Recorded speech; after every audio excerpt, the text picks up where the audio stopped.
খবর গরু ভাই, তুমি কেমন আছো? সেই সকাল থেকে দাঁড়িয়ে থাকতে থাকতে পা দুটি একেবারে ব্যথা হয়ে গিয়েছে। তো তোমার কি খবর গরু ভাই?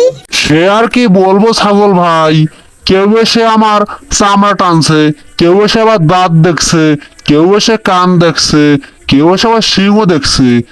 এ খুব জ্বালায় আছি তো, আর আমারও পা দুটি একেবারে ব্যথায় ঝিমঝিম করছে।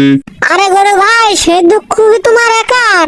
আমারও কেউ এসে দাঁত দেখছে, কেউ এসে আবার কোলে করে ওজন মেপে দেখছে, এক একজনে এক এক কথা বলছে, কেউ আবার আমাকে নিয়ে হাসি তামাশা করছে। আমি তো গৃহস্থরাই ভালো ছিলাম, সারা গ্রাম টই টই করে ঘুরে বেড়াতাম, আর এখানে আমি খুব বিপদে আছি।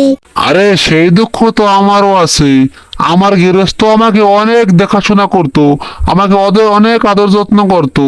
সারাদিন আমার ঘরে ফ্যান চলতো, কিন্তু আমার গৃহস্থ ঘরে ফ্যান ছিল না। তারপরে আমাকে সে অনেক দেখে ঠেকে রাখতো, কিন্তু সে আমাকে হাটে নিয়ে এসেছে। এখন শুনলাম আমাদেরকে নাকি কুরবানি দেওয়া হবে। এইখানের মানুষগুলো খুব বাজে, আমার চামড়া ধরে টানাটানি করছে। আছি, খুব বিপদেই আছি। এখন এখান থেকে সটকে পড়তে পারলেই বাঁচি। সে আর কখনো সম্ভব হবে না মনে হয়। এই দেখো কি শক্ত করে গলায় রশি লাগিয়ে বেঁধে ফেলেছে, এখন আর এখান থেকে সটকে পড়া যাবে না। এরা নিশ্চয়ই আমাদের কোরবানির জন্যই হাটে এনেছে। আমি প্রথমে ভেবেছিলাম আমাকে মনে হয় ফ্যাশন শোতে নেবে, কারণ আমাকে গায়ের রং দিয়ে অনেক সুন্দর করে ডিজাইন করেছিল, কিন্তু পরে দেখলাম এরা আমাকে এই হাটে নিয়ে আসছে।